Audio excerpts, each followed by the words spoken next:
I have friends who only drink soda. That's unfortunate. Soda is not a healthy drink, and it can cause many problems for your health.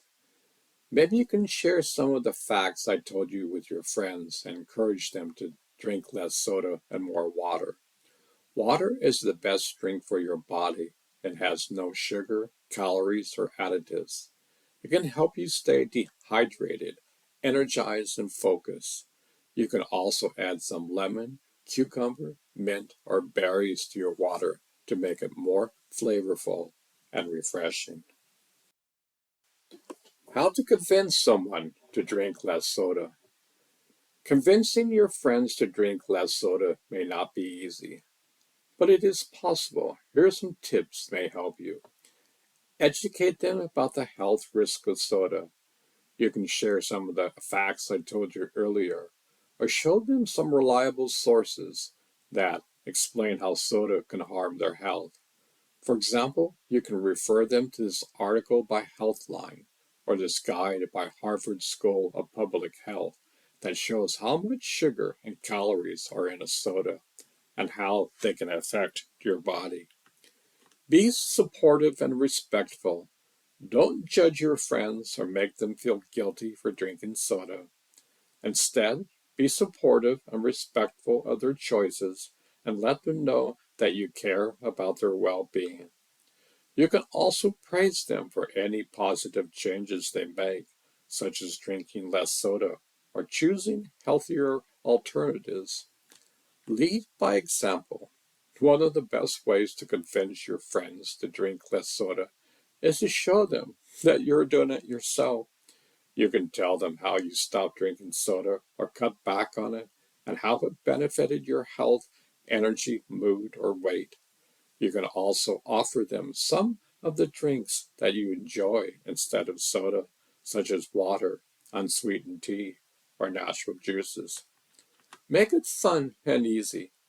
You can also make drinking less soda more fun and easier for your friends by involving them in some activities or challenges.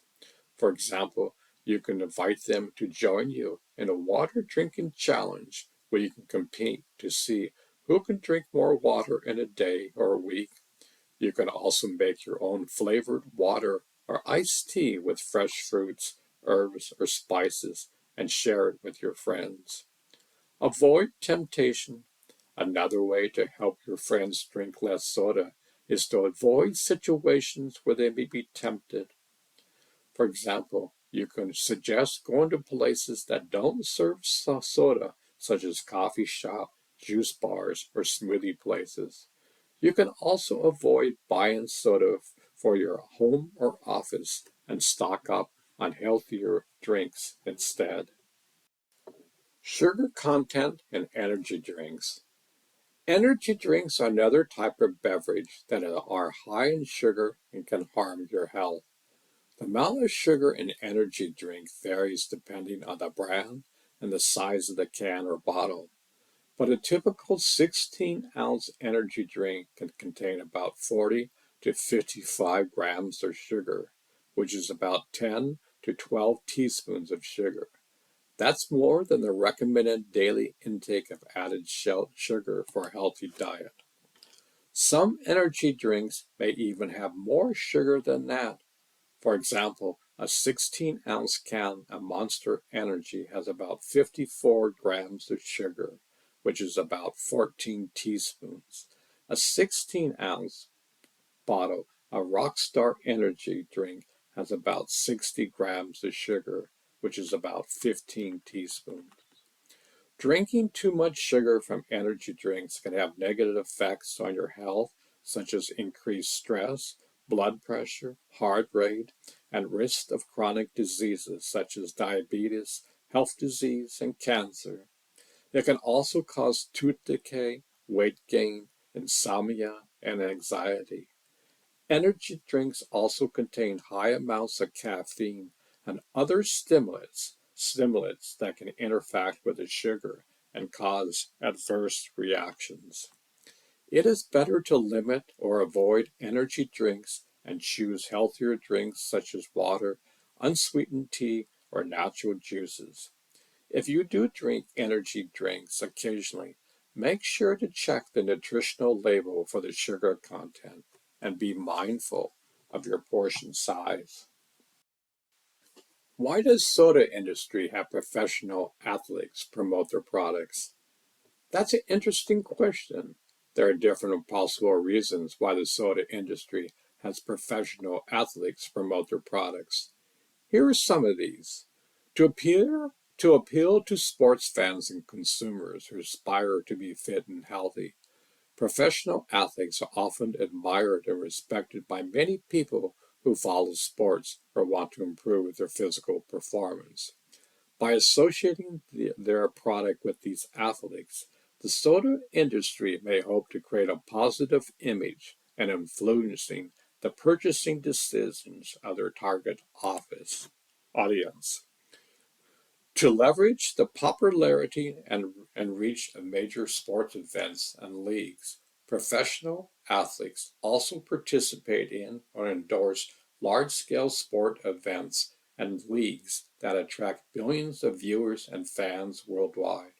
By sponsoring these events or leagues, the soda industry may hope to gain more exposure and visibility for their product and brand. To counter the negative effects of health campaigns and regulations, professional athletes are often seen as role models and experts in health and nutrition. By having them promote their product, the soda industry may hope to challenge or undermine the claims of health campaigns and regulations that warn against the harmful effects of excessive sugar consumption. These are some of the possible reasons why the soda industry has professional athletes promote their product. However, there may be other factors or motivations involved as well. Ultimately, it is up to the consumer to make informed choices about what they drink and how it affects their health. How much money do they make for a commercial on TV? The amount of money that professional athletes make for a commercial on TV depends on several factors, such as their popularity, their sport, their contract terms, and the type of product they are promoting. However, some general estimates can be based upon the available data. According to a report by Bleacher Report, some of the highest paid athletes in the world can earn millions of dollars per year from endorsements and sponsorships. For example, LeBron James made $53 million from endorsements in 2012. Peyton Manning made $30 million, and Tiger Woods made $55 million. These athletes have deals with major brands like Nike, Coca-Cola, Gatorade, Buick, and Rolex. Another report by Yahoo Finances lists 24 athletes who made most of their money from endorsements. Some of them are Floyd Mayweather, who made $10 million from a deal with Hublot in 2012. Tom Brady, who made $12 million from deals with Under Armour, Wheels Up, and IWC Schiffelson in 2019, and Roger Federer, who made $86 million from deals with Rolex, Unique, Credit Suisse, and others in 2020. However, not all athletes make such huge amounts from current commercials on TV. Some athletes may make only a few thousand or $100 per appearance, depending on their fame and marketability. For example, Shaun White made $2 million per deal from brands like Red Bull, Oakley, and HP in 2017, while Manny Pacquiao made $2 million per year with deals with Nike, McDonald's, and HP in 2015. Therefore, the answer to your question is not straightforward. It varies widely depending on the athletes and the commercial.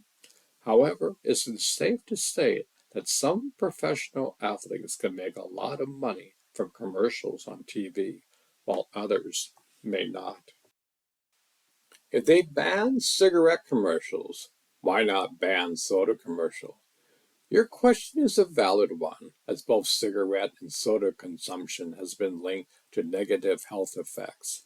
However, there are some differences between the two products and the reason why cigarette commercials were banned and why soda commercials are not. According to Wikipedia, cigarette commercials were banned on TV and radio in the United States in 1970 after several studies showing that smoking caused cancer, heart disease, and other illnesses.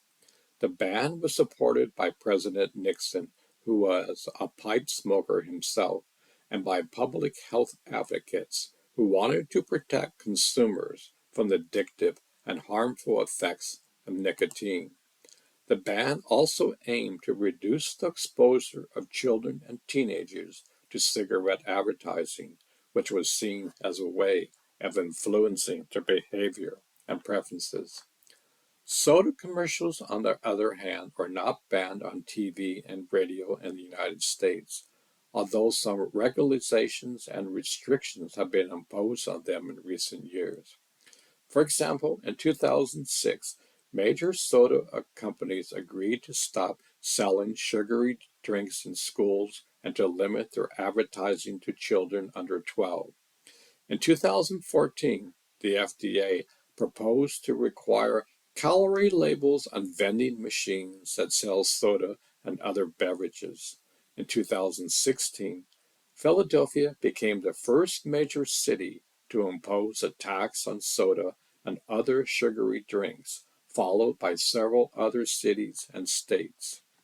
The reasons why soda commercials are not banned may include the lack of conclusive evidence that soda consumption causes specific diseases. While there's a strong link between smoking and lung cancer, for example, there is not a clear causal relationship between soda and obesity or diabetes. Other factors such as diet, exercise, genetics, and lifestyle may also play a role in these conditions. Therefore, it may be harder to justify a ban on soda commercials based on health grounds alone. The difference in public perception and acceptance of soda and cigarettes. Soda is widely consumed and enjoyed by many people of different ages and backgrounds, while cigarettes are generally seen as harmful and addictive substances that should be avoided or quit. Soda is also associated with positive emotions such as happiness, fun, and refreshment, while cigarettes are often linked to negative emotion such as stress, anxiety, and guilt. Therefore, may be more difficult to persuade the public and the policymakers that soda commercials should be banned or restricted. The influence of the soda industry and its lobbying power. The soda industry is a huge and profitable business that employs millions of people and contributes billions of dollars to the economy. It also spends millions of dollars on advertising, marketing, and lobbying to protect its products and interests. The soda industry may oppose any attempts to ban or limit its commercials on TV and radio, arguing that it has the right to free speech and fair competition, and that consumers have the right to choose what they drink. These are some of the possible reasons why cigarette commercials are banned and why soda commercials are not. However, this does not mean that the situation cannot change in the future. As more research is done on the health effects of soda consumption, as more public awareness is raised about the risk of excessive sugar intake, and as more social movements and campaigns are launched to advocate for healthier lifestyles and environments, there may be more pressure and support for regulating or banning soda commercials on TV and radio. Yet the United States is one of the sickest countries in the world. I'm sorry to hear that you feel that way about the United States. It is true that the United States health system ranks poorly among other high-income countries, according to several reports and studies. For example, a report by the Commonwealth Fund in 2021 ranked the United States last among 11 high-income countries in terms of healthcare system performance, based on measures such as access, quality, efficiency, equity, and outcomes. A report by WebMD in 2021 also cited this ranking and highlighted some of the areas where the U.S. lags behind, such as maternal mortality, infant mortality, life expectancy, and preventable deaths. Another source of comparison is the Americans Health Rankings Report, which is produced annually by the United Health Foundation in collaboration with the American Public Health Association and other partners. This report ranks the 50 states and the District of Columbia on various health indicators such as behaviors, community and environment, policy, clinical care, and outcomes. The report also compares the United States to other countries on selective measures such as obesity, smoking, diabetes, and cardiovascular deaths. According to the 2020 edition of this report, the United States ranked 27 out of 35 nations on obesity, 24th out of 35 on smoking, 31st out of 35 on diabetes, and 29 out of 35 on cardiovascular deaths. However, these ratings do not necessarily mean that the United States is one of the sickest countries in the world. There are many factors that affect health and well-being, such as social and economical conditions, lifestyle choices, environmental quality, genetic diversity, and cultural norms. However, these are also areas where the U.S. performs well or shows improvement, such as cancer survival rate, immunization coverage, mental health awareness, and innovation in healthcare delivery. Therefore, it's important to look at the whole picture and not just focus on the negative aspects. The United States healthcare system faces many challenges and opportunities for improvement, but it also has many strengths and achievements to be proud of. I hope this information helps you to have a more balanced and informed perspective on this topic. The United States can make significant lifestyle changes. My main point is the United States can make significant lifestyle changes that can promote wellness in our society.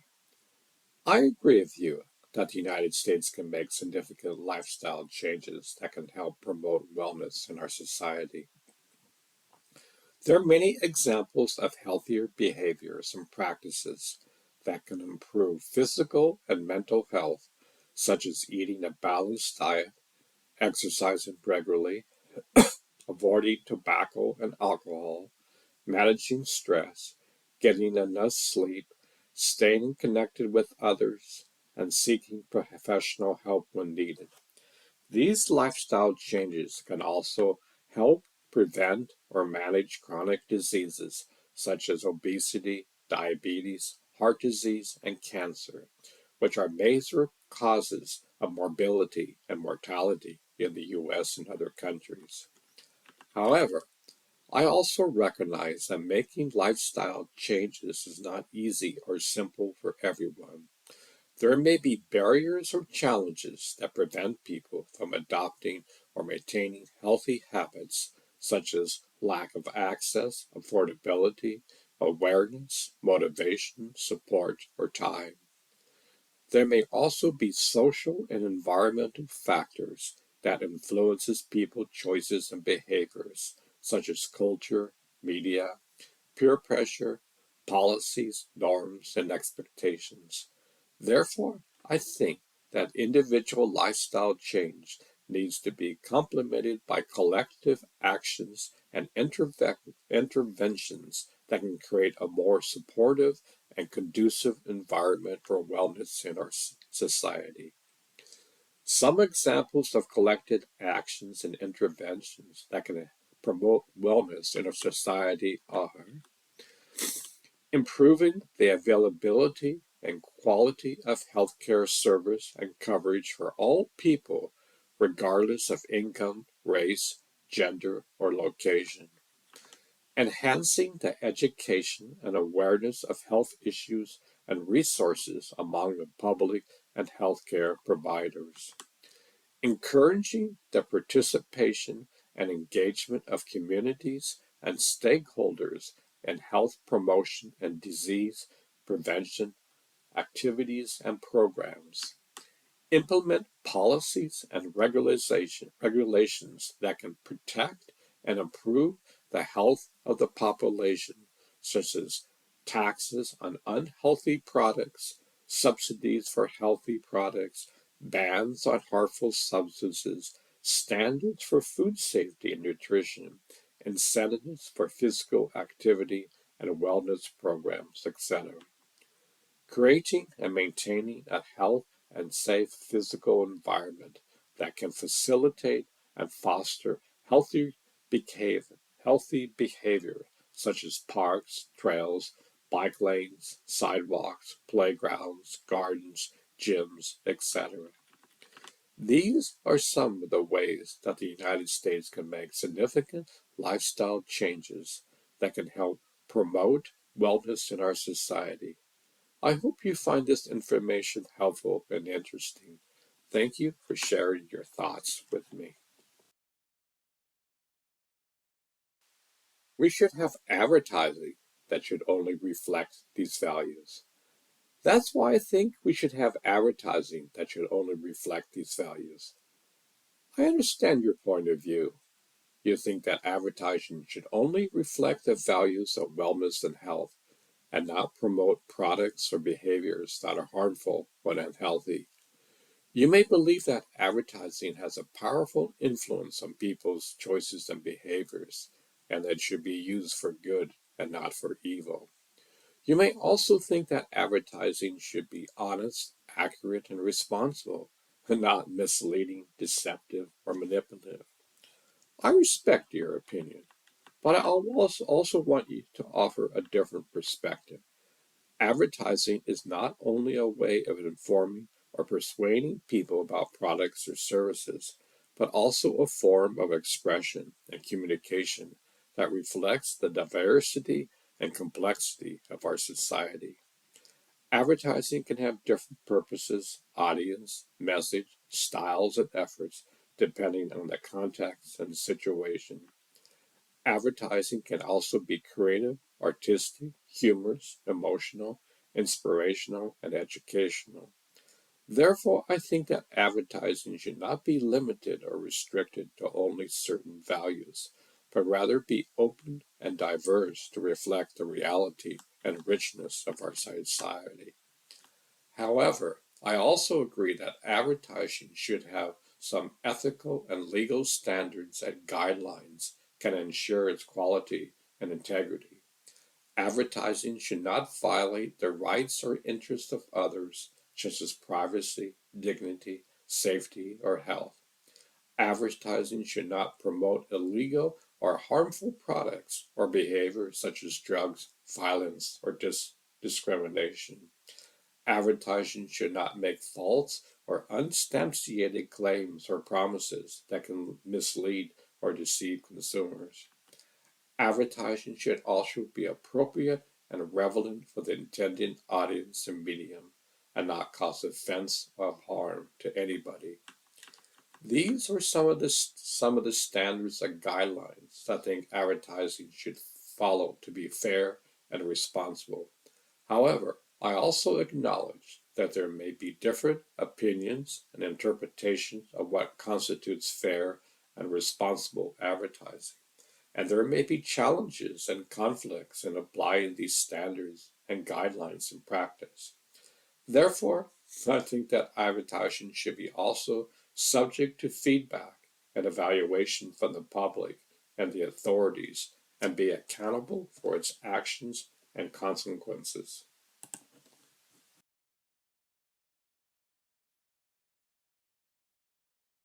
I'm saying at times we are sawing off the branch we are sitting on. I see.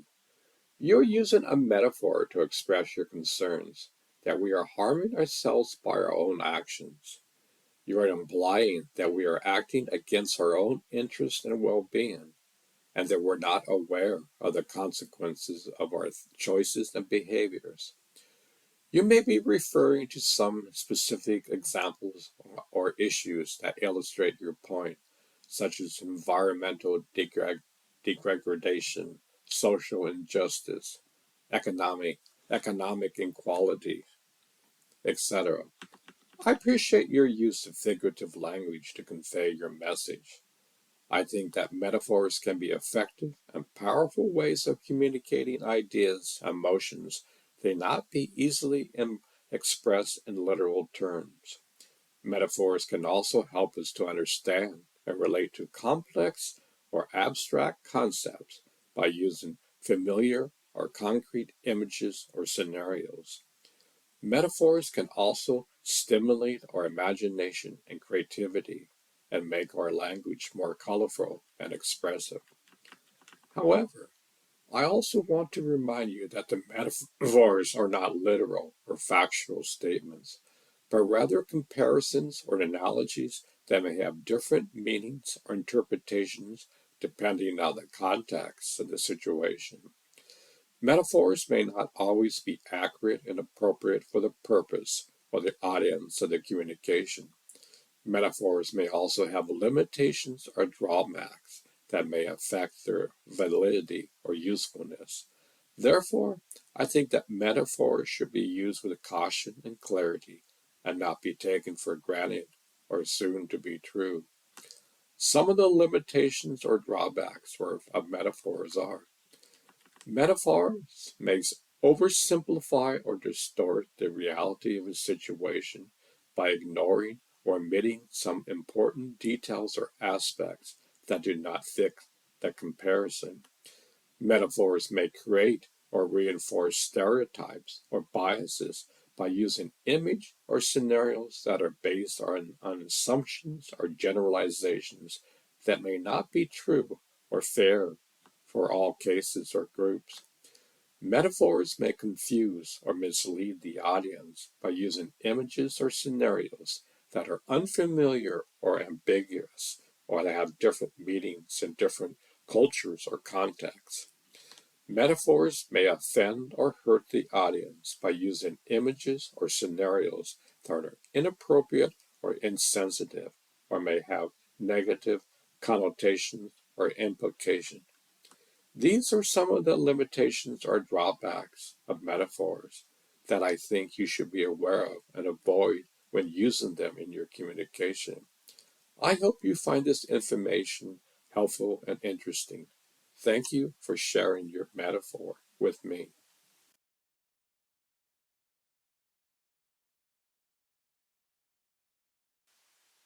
Do you see a time in the advertising industry when they will promote wellness? That's an interesting question. I think the advertising industry is always moving towards promoting wellness in some ways. For example, some of the trends and strategies that I found from my web search are: wellness marketing. This is a term that refers to marketing strategies that focus on the benefits and values of wellness products and services rather than just future features or prices. Wellness marketing aims to education, inspire, and engage the audience and build trust and loyalty. Health and wellness influencers. These are creators who have a large and engaged following on social media platforms and who share content related to health, fitness, nutrition, beauty, mental health, etc. They can help brands reach new audience, increase awareness, and drive conversations. Authentic storytelling. This is the way of creating content that showcases real stories of people who have used wellness products or services and how they have improved their lives. Authentic storytelling can help brands connect with their audience on an emotional level and demonstrate the impact and value of their offering. Social responsibility. This is a way of showing that brands care about the social and environmental issues that affect their customers and communities. For example, some brands support causes related to health, wellness, diversity, inclusion, etc., or donate a portion of their profits to charities or organizations that align with their values. These are just some of the ways that the advertising industry can promote wellness.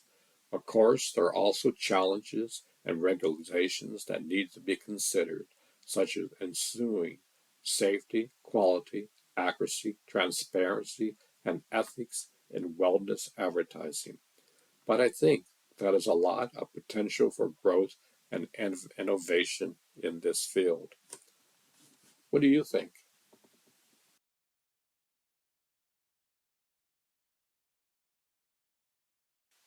You see for the trends in the next 50 years for the wellness market? That's a very broad and speculative question, but I can share some of the trends and insights that I have from my web search. According to various sources, the wellness market is expected to grow significantly in the next 50 years, reaching trillions of dollars in value. Some of the factors may drive this growth are increased consumer awareness and demand. Consumers are becoming more informed and proactive about their health and well being and are seeking products and services that can help them achieve their wellness goals. They are also willing to pay more for wellness offerings that are personalized, convenient, effective, and trustworthy. Innovation and technology. Companies are developing new and improved products and services that leverage technology, data, science, and design to deliver better wellness outcomes. Examples include wearable devices, digital platforms, artificial intelligence, biotechnology, and personalized nutrition. Diversity and inclusion. The wellness market is becoming more diverse and inclusive, catering to the needs and preferences of different demographic groups such as millennials, women, people of color, LGBTQ individuals, and seniors. Companies are also addressing social and environmental issues that affect wellness, such as mental health, diversity, equality, inclusion, sustainability, and social responsibility. Corporate wellness. Employees are recognizing the importance of wellness for their employees' productivity, engagement, retention, and satisfaction. They are also investing more in corporate wellness programs that offer a range of services such as health risk assessment, fitness, smoking cessation, biometric screening, nutrition and weight management, stress management, alcohol and drug abuse services, and others. These are just some of the possible trends that may shape the wellness market in the next 50 years. Of course, there may be other factors that influence the market dynamic, such as regulations, policies, consumer behavior changes, economic conditions, pandemics, etc. The wellness market is constantly evolving and adapting to meet the changing needs and expectations of consumers and society. What do you think are some of the challenges or opportunities for the wellness market in the future? What are some examples of personalized nutrition? Personalized nutrition is a concept that tailors dietary advice and interventions to an individual's characteristics, such as genetics, microbiome, metabolism, health style, lifestyle, and preferences. Personalized nutrition aims to optimize health outcomes and prevent or treat diseases by providing the most suitable and effective dietary recommendations for each person. Some examples of personalized nutrition are customized vitamins, minerals, and supplements. These are products that provide specific nutrients or ingredients based on an individual's needs, goals, or preferences. For example, Singapore's Paquette offers personalized VMS packages that are designed according to a customer's online quiz results, blood test results, or DNA test results. Protein powders. These are products that provide protein from various sources such as whey, casein, soy, pea, hemp, etc. Some protein powders can be personalized to match an individual's fitness goals, dietary preferences, or allergies. For example, the U.S. Gainful offers customized protein blends that are formulated according to a customer's online quiz results. Diet programs. These are services that provide personalized meal plans, recipes, coaching, or delivery based on an individual's health condition, weight goals, or dietary restrictions. For example, Nutrisystem offers personalized diet plans that are tailored to a customer's age, gender, body type, and metabolism. Nutritional apps. These are applications that use digital technology to track, monitor, analyze, or advise on an individual's food intake, nutritional status, or health incomes. Some nutritional apps can also use data from wearable devices, biosensors, or genetic tests to provide personalized feedback or recommendation.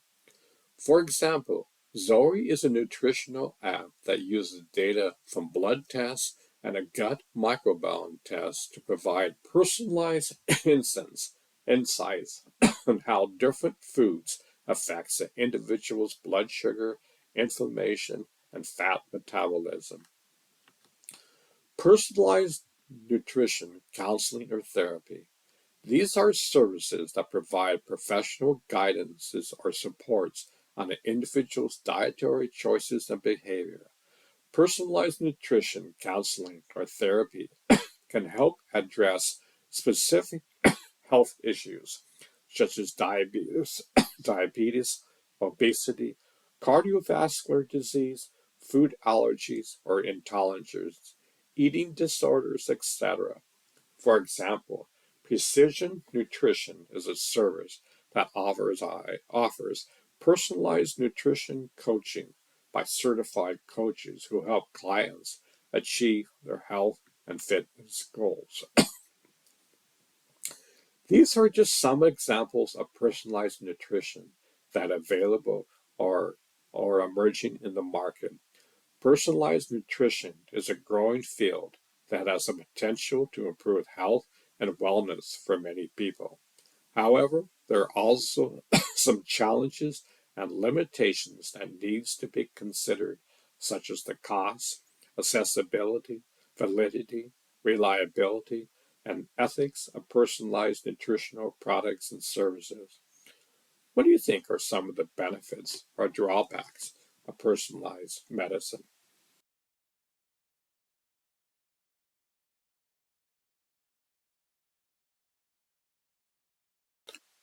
What's the difference between personalized nutrition and traditional nutrition? Personalized nutrition and traditional nutrition are two different approaches to dietary advice and interventions. The main difference between them is the level of customization and specificity that they provide. Here's some of the key features of each approach. Personalized medicine, nutrition. This approach uses information about an individual's characteristics such as genetics, microbiome, metabolism, health status, lifestyle, and preferences to tailor dietary recommendations and interventions that are more suitable and effective for that person. Personalized nutrition aims to optimize health outcomes and prevent or treat diseases by promoting the best diet for each individual. Personalized nutrition can use various methods and tools such as DNA tests, blood tests, biosensors, wearable devices, nutritional apps, or counseling to collect and analyze data and provide feedback or guidance. Traditional nutrition. This approach uses general principles and guidelines that are based on population-level research and evidence to provide dietary recommendations and interventions that are applicable to most people. Traditional nutrition aims to improve public health and reduce the risk of various diseases by providing a balanced and healthy diet for the average person. Traditional nutrition can use various sources and formats, such as dietary guidelines, food pyramids, nutritional labels, or books, to communicate and educate about nutrition. Both approaches have their benefits and limitations. Personalized nutrition can offer more precise and tailored dietary advice that can better suit an individual's needs and goals. But it can also be more costly, complex, inaccessible, or unreliable than traditional nutrition. Traditional nutrition can offer more simple and universal dietary advice that can benefit most people, but it can also be less effective, relevant, or appealing than personalized nutrition for some individuals. The best approach may depend on various factors, such as the availability of the resources, the quality of evidence, the purpose of intervention, and the prevalence of the person. What do you think are some of the advantages or disadvantages of each approach? Some pros and cons of soda commercials. Some pros and cons of soda commercials are: pros. Soda commercials can attract consumers with catchy slogans, jingles, and celebrities, and create a positive association with the brand. Soda commercials can appeal to consumers' emotions such as happiness, nostalgia, or excitement, and make them feel good about drinking soda. Soda commercials can inform consumers about new flavors, varieties, or promotion of soda products and stimulate their curiosity or interest. Cons. Soda commercials can mislead consumers by implying that soda is healthy, natural, or beneficial, when it in fact is high in calories, sugar, and artificial ingredients. Soda commercials can influence consumers' behavior and preferences and make them drink more soda than they need or want, leading to weight gain, diabetes, and other health problems. Soda commercials can expose consumers to excessive advertising, especially children and teenagers who are more vulnerable to persuasion and peer pressure. Comparison of soda commercials and drug commercials. Soda commercials and drug commercials are both forms of direct-to-consumer advertising, but they have some differences in terms of their content, purpose, and regulation. Here's some ways to compare them. Soda commercials promote a product that is widely available, affordable, and familiar to most consumers, while drug commercials educate consumers about a product that requires a prescription, may be costly, and may be unknown or new to them. Soda commercials appeal to consumers' emotions, tastes, and lifestyles, while drug commercials inform consumers about the benefits, risks, and indication of the drugs.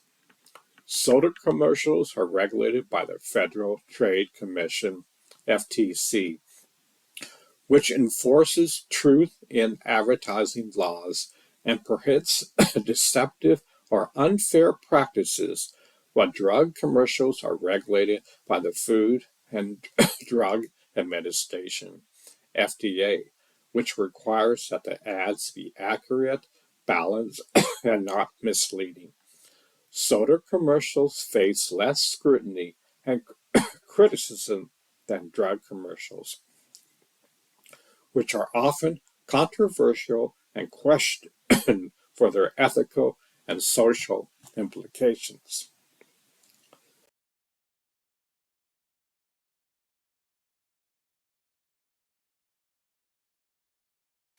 Effects of commercials on mind, body, and soul.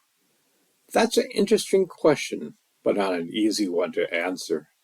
Commercials are a form of mass media that can have various effects on our mind, body, and soul, depending on the content, frequency, and context of the message they convey. Some commercials may be good to us, while others may be harmful or neutral. Here are some possible effects on commercials on our well-being. Commercials can affect our mood, self-esteem, and body image, especially if they feature unrealistic or idealized standards of beauty, success, or happiness. For example, some studies have shown that viewing appearance-related commercials can increase negative emotions and body dissatisfaction in women and men. On the other hand, some commercials may also inspire us, make us laugh, or uplift our spirits. Commercials can influence our behavior, preferences, and choices by persuading us to buy certain products or services or adapt certain lifestyles or values. For example, some commercials may encourage us to eat unhealthy foods, drink alcohol, or smoke cigarettes, which can have negative consequences for our physical health. On the other hand, some commercials may also promote healthy habits, social causes, or environmental awareness. Commercials can expose us to information, education, and entertainment by informing us about new products, innovations, or opportunities, or by providing us with fun and creative content. For example, some commercials may teach us something useful, spark our curiosity, or stimulate our imagination. On the other hand, some commercials may mislead us, confuse us, or bore us. As you can see, commercials can have both positive and negative effects on our mind, body, and soul. The impact of commercials may also depend on other factors, such as our personal characteristics, culture background, and media literacy. Therefore, it is important to be aware of the message that commercials are sending us and to critically evaluate them for their accuracy, relevance, and appropriateness. It is also important to balance our exposure to commercials with other sources of information and stimulation, such as books, music, art, nature, and silence. I hope this helps. Please let me know if you have any questions or need further assistance.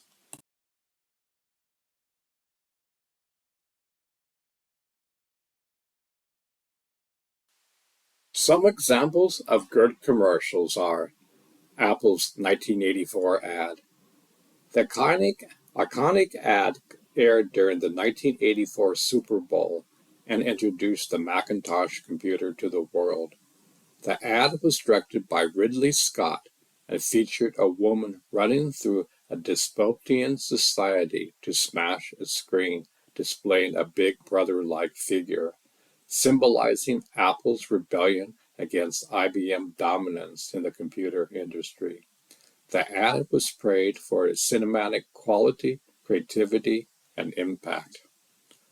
Coca-Cola shares a Coke ad. This global campaign started in 2011 and involved printing popular names on Coke bottles and cans, inviting consumers to share a Coke with someone they know or want to know. The campaign was a huge success, boasting Coke sales, social media engagement, and brand loyalty. The campaign also tapped into consumers' emotions, personalization, and storytelling. Old Spice, the man, your man could smell like ad. This viral ad from 2010 featured actor Isaiah Mustafa delivering a humorous monologue while moving from one absurd scenario to another, all while holding an Old Spice product.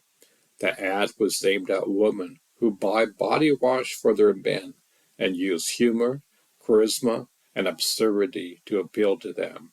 The ad also spawned a series of follow-up videos where Mustafa responded to fans' comments and questions on social media. M&M's, they do exist ad. This classic ad from 1996 showed Santa Claus and the red M&M character both fading upon seeing each other, implying they are both mythical creatures that no one believes in. That was simple, funny, and memorable, and became a staple of holiday advertising for M&Ms. The ad also readvanced the brand's personality, slogan, and colors.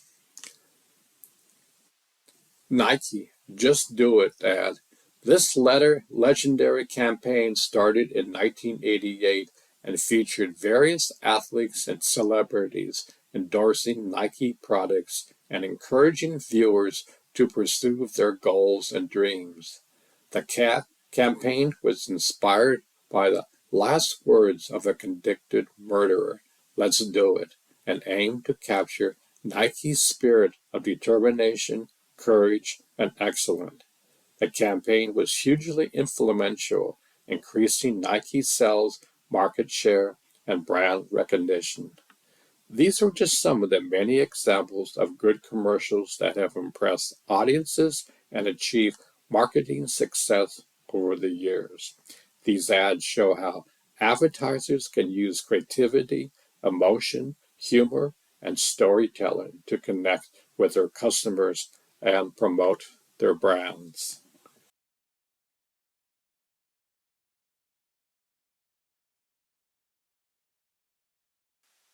Commercials affect our emotions.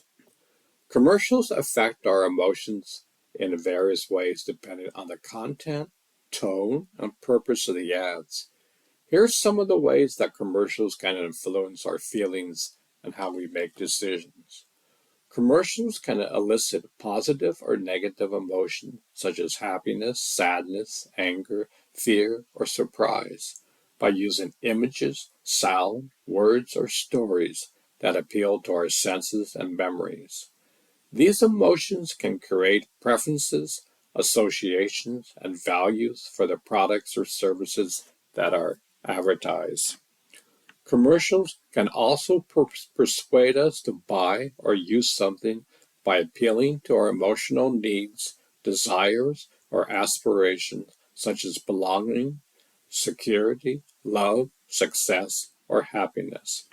These emotions can motivate us to take action or change our behavior in favor of the advertising brands. Commercials can influence our mood and attitude by affecting our brain chemistry and hormones. For example, laughter can release endorphins that make us feel good, while fear can trigger adrenaline that makes us alert. These emotions can affect how we perceive and evaluate the advertising brand and its competitors. Commercials can manipulate our feelings and opinions by using emotional triggers that are based on our personal characteristics, cultural background, or media literacy. These triggers can exploit our biases, stereotypes, or vulnerabilities and make us more susceptible to the message and claims of the advertisers. As you can see, commercials can have a powerful impact on our emotions and how we make choices. Therefore, it's important to be aware of how commercials affect our feelings and to critically evaluate them for their accuracy, relevance, and appropriateness.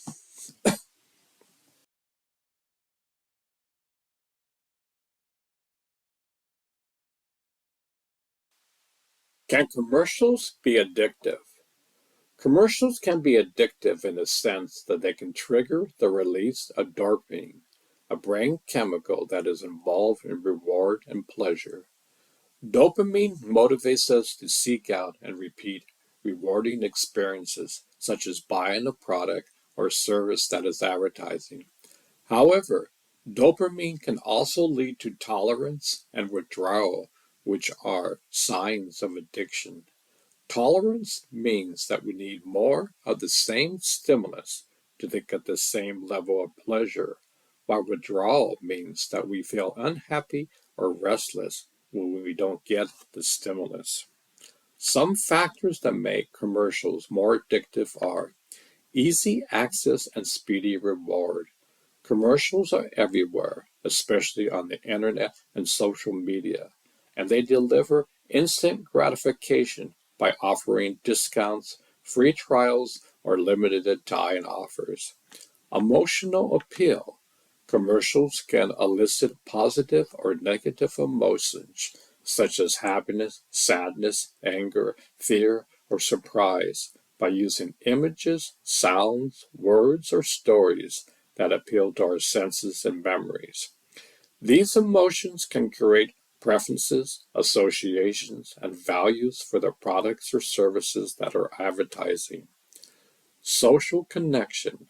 Commercials can influence our behavior, preferences, and choices by appealing to our social needs, desires, or aspirations, such as belonging, security, love, success, or happiness. These emotions can motivate us to take action or change our behavior in favor of the advertised brand. Commercials can also use social media platforms to create a sense of community, engagement, and feedback among consumers. The addictive potential of commercials can have negative consequences for our mental and physical health, such as impaired decision making. Commercials can manipulate our feelings and opinions by using emotional triggers that are based on our personal characteristic, culture background, or media literacy. These triggers can explore our biases, stereotypes, or vulnerabilities and make us susceptible to the message and claims of the advertising. Compulsive spending.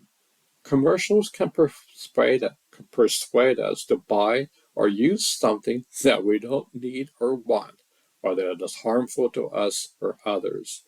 This can lead one to financial problems, debt, guilt, or regret.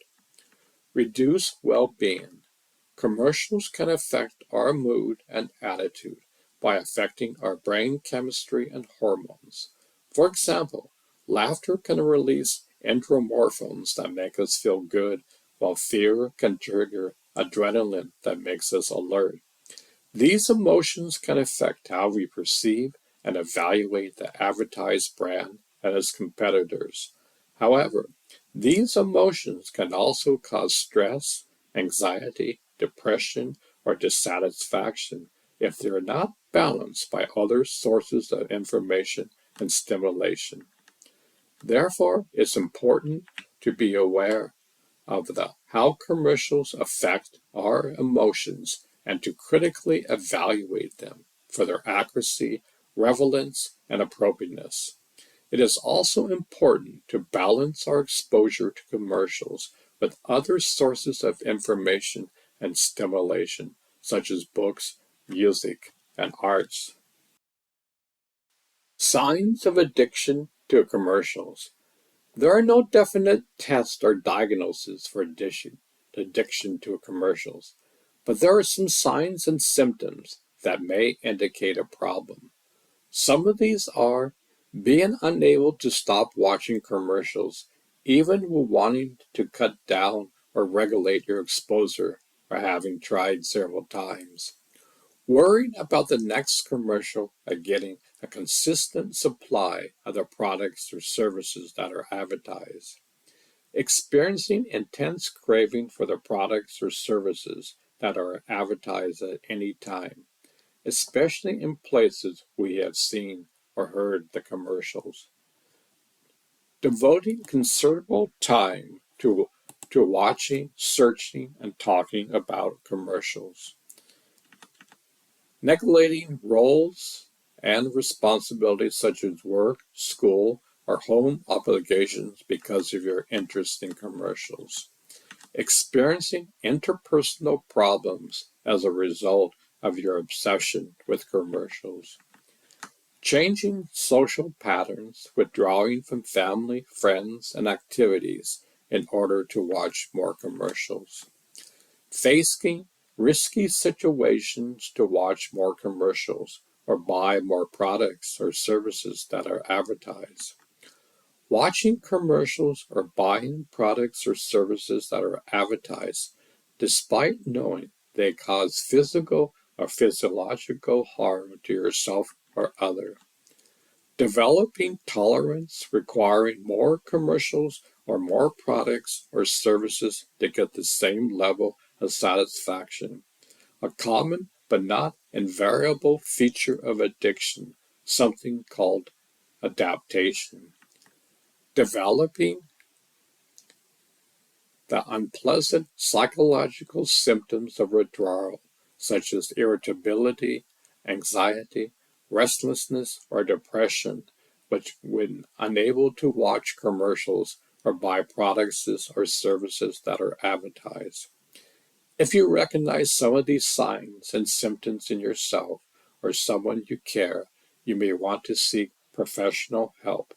Addiction to commercials can be treated with various methods, such as cognitive behavior therapy, motivation interviewing, contingency management, and self-help groups. The goal of treatment is to help you to understand the causes and consequences of your addiction, developing coping skills and strategies to resist the temptation of commercials, and find alternate sources of pleasure and fulfillment in your life.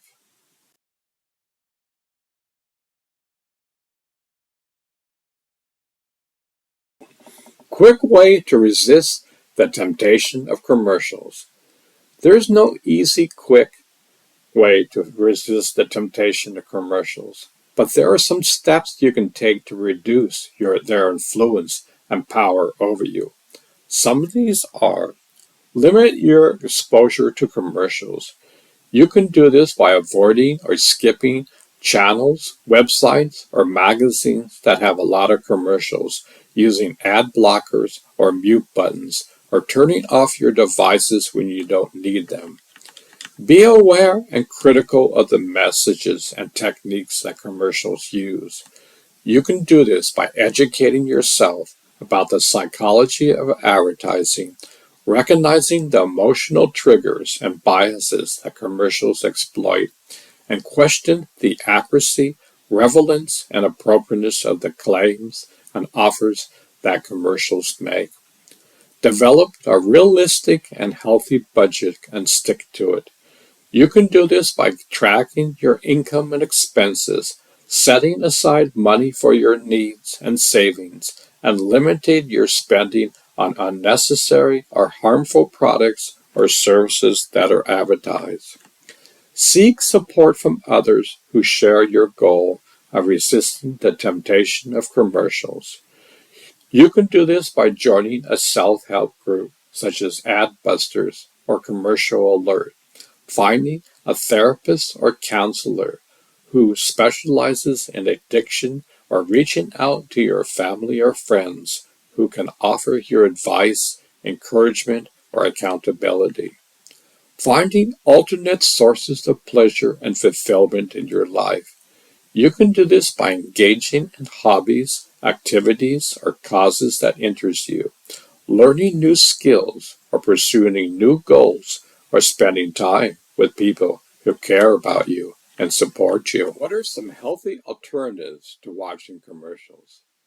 Some healthy alternatives to watching commercials are reading a book, a magazine, or a blog that interests you or teaches you something new, listening to music, a podcast, or audiobook that entertains you or inspires you, watching a movie, a show, or a documentary that informs you or makes you laugh, playing a game, a puzzle, or a sport that challenges you or relaxes you, meditation, yoga, or breathing exercises that calm you or energize you, cooking, baking, or gardening that nourish you or satisfies you, volunteering, donating, or advocating for a cause that matters to you or helps others. How has commercials changed over time? Commercials have changed over time in many ways, such as the length and format of commercials. Commercials used to be longer and some are more informative, often featuring a spokesperson or a demonstration of the product or services. Nowadays, commercials are shorter and most are more creative, often using humor, emotion, or storyteller to capture the viewers' attention and interest. The content and style of commercials. Commercials used to be more straightforward and factual, often highlighting the features, benefits, or price of the product or services.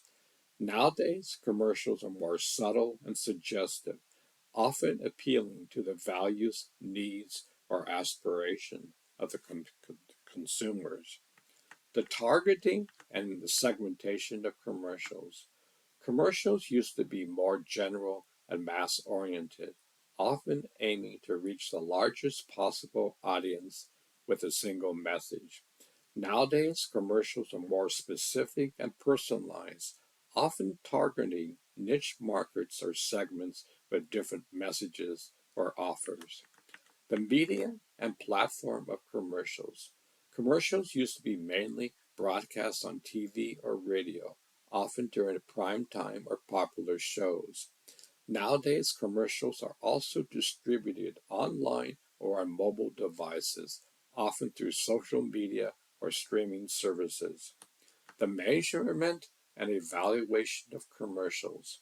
Commercials used to be measured by ratings or reach, often relying on surveys or estimates to gauge their effectiveness. Nowadays, commercials are measured by clicks or conversions, often using analytics Can or addiction data to commercials be cured completely? There's no definite answer to whether addictions to commercials can be cured completely, as different people may have different definitions and expectations of what it means to be cured. However, some possible ways to think about this question are addiction to commercials can be cured completely if you're able to stop watching commercials and buying products or services that are advertised without experiencing any cravings, withdrawal symptoms, or negative consequences. Addition Addiction to commercials can be cured completely if you're able to watch commercials and buy products or services that are advertised occasionally and moderately without losing control, feeling guilty, or harming yourself or others. Addiction to commercials can be completely cured if you're able to watch commercials and buy products or services that are advertised with awareness and critical thinking without being influenced or manipulated by the messages and techniques that commercials use. Regardless of how you define being cured, it is important to remember that addiction is a chronic condition that requires ongoing management and support. Even if you achieve a state of recovery, you will still face challenges or temptations that could trigger a relapse. Therefore, it is important to maintain a healthy lifestyle, seek professional help when needed, and monitor your progress. One of my favorite sayings is signposts are are all around us, yet we don't have the eyes to see. In the last 8 years, I've written over 80 books. There is a thread that is tying us all together.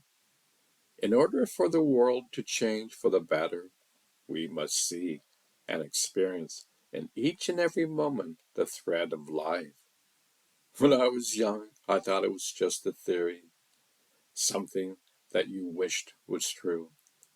The jewel that we are looking for exists inside of us.